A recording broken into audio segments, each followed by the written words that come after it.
François Bayrou, premier invité de cette édition spéciale. Bonsoir Monsieur Bayrou. C'est un aveu de faiblesse pour le gouvernement Valls?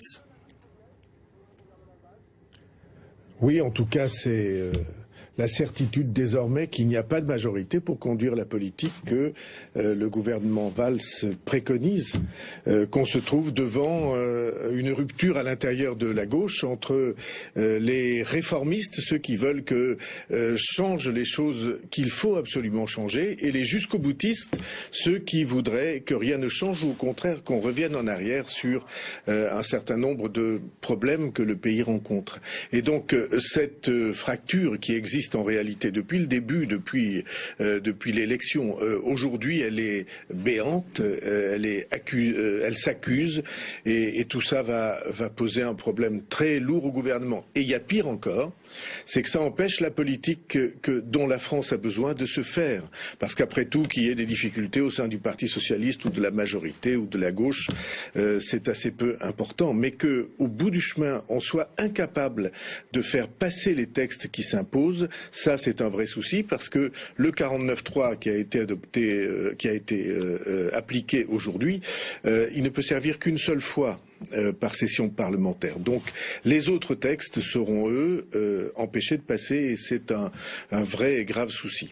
Bon, en même temps, on peut imaginer que cette loi Macron sera finalement adoptée, puisque, rappelons-le, avec le 49.3, on ne demande plus aux députés de voter sur une loi, mais de soutenir ou non le gouvernement. On voit mal les frondeurs socialistes voter cette motion de censure. Le 49.3 est prévu par la Constitution de la Ve République. Ça a déjà été utilisé plusieurs fois. Michel Rocard, par exemple, en son temps, l'avait utilisé 28 fois. Parce qu'à l'époque, il avait une majorité relative. Est-ce qu'on n'est pas en train de dramatiser finalement une procédure qui est prévue par la Constitution et que la droite et la gauche ont déjà utilisée ? Non, je pense que vous avez raison, que c'est prévu par la Constitution. Et personne ne dit que c'est inconstitutionnel. Simplement, c'est une procédure qui est faite pour faire plier ceux qui sont en désaccord à l'intérieur du camp de la majorité, en leur disant, si vous ne pliez pas, je dissous l'Assemblée. Et vous le voyez bien, c'est une épreuve de force. Ça prouve qu'il n'y a plus d'adhésion, qu'il n'y a plus de soutien à l'intérieur de la majorité et même dans l'ensemble de l'Assemblée pour la politique du gouvernement. Et comme je vous le disais, c'est l'urgence des réformes nécessaires qui se trouve compromise. Moi, je pense que ceci doit être un grave sujet de préoccupation pour tous ceux qui s'intéressent au redressement du pays. Oui, mais alors, attendez, il reste 2 ans pour François Hollande, 2 ans de quinquennat. Que va-t-il se passer selon vous ? Moi je pense que cette fracture va continuer à s'élargir et qu'il faudra qu'un jour ou l'autre, le président de la République s'interroge sur la manière de sortir de cette impasse, parce que c'est son action qui va être bloquée. Sortir de l'impasse, c'est d'ouvrir la majorité, peut-être vous demander à vous d'entrer dans le gouvernement ? Monsieur, je ne crois pas du tout que les solutions de bricolage ou les solutions de roue de secours puissent avoir le moindre intérêt.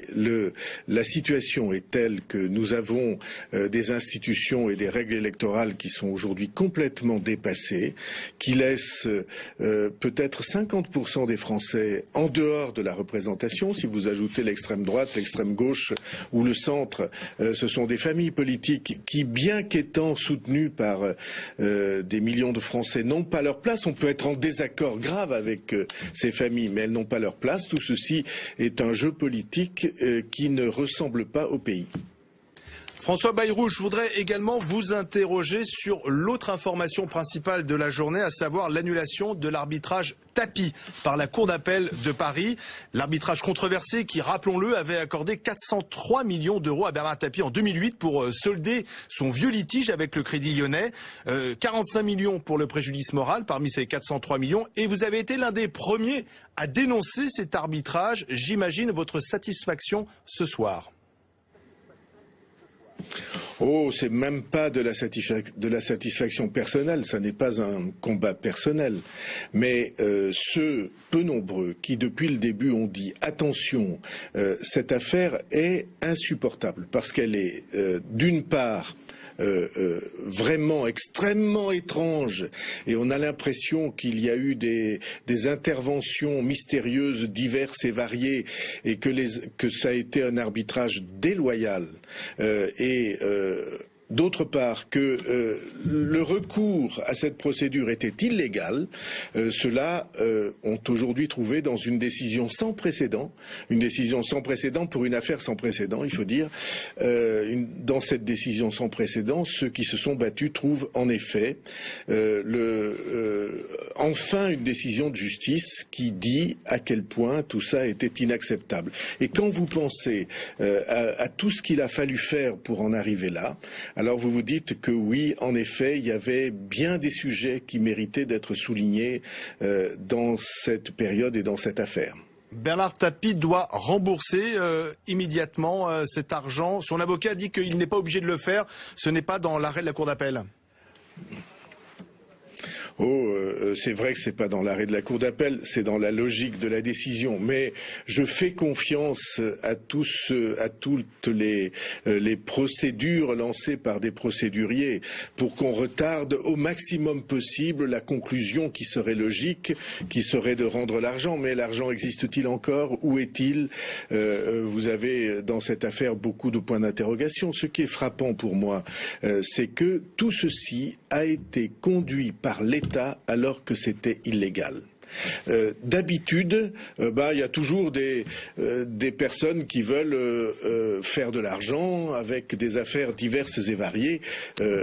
Ça n'est pas neuf, il y en a toujours eu sous la République. Mais d'habitude, l'État, le gouvernement, la République sont du côté de ceux qui essaient d'empêcher ces dérives.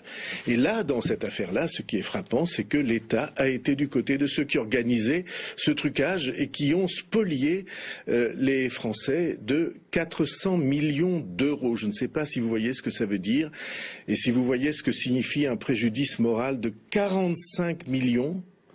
Alors que, hélas, pour un drame épouvantable comme la mort d'un enfant, le préjudice moral est de 30 000.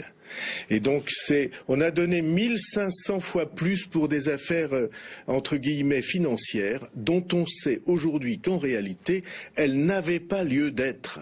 Et c'est ça qui est particulièrement frappant, alors qu'il y ait une justice en France, même si c'est des années et des années après, même s'il a fallu se battre, et parfois seul, pour tous ceux qui ont dit, écoutez, ça n'est pas normal, on ne va pas laisser faire. De ce point de vue-là, on a au fond un sentiment civique, un sentiment de citoyen qui se dit que bon, un pas a été fait dans le sens de la justice. Merci François Bayrou.